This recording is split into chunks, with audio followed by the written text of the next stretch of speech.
Hey guys, today we are going to change the thermostat on this 2006 Buick Lucerne.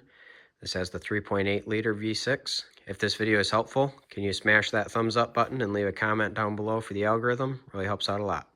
Normally the first thing you would do with a thermostat is drain some coolant, but I can't find a drain port on this radiator anywhere, and this lower radiator hose looks like a pain to get to, so we're just going to crack the housing and let the coolant run out wherever it wants to run out. I've got this big flat storage bin that I use for catching coolant, so I'll just slide this underneath the vehicle.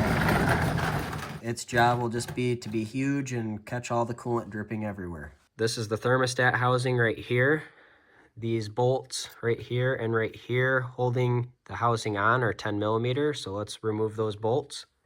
I'm just gonna crack the housing up and try to lift it up this way so that the coolant runs out this way instead of this way. We'll see if this plan actually works that well.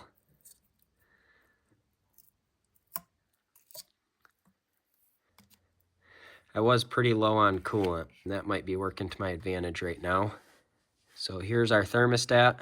Just take a pair of pliers or whatever and pull your thermostat out like that. Got a new thermostat here that I will have linked down in the description below, where you can get a thermostat, a housing gasket, coolant, things like that, if you want to check that out in the description below.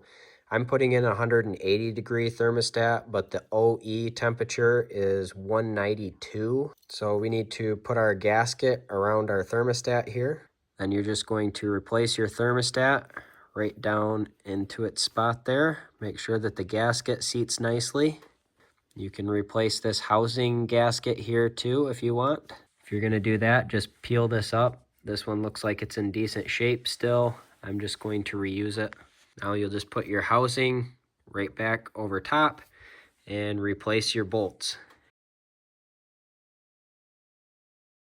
So I hope you found this video helpful. If you did, smash that thumbs up button, leave a comment down below for the algorithm. Thank you for watching and have a good one.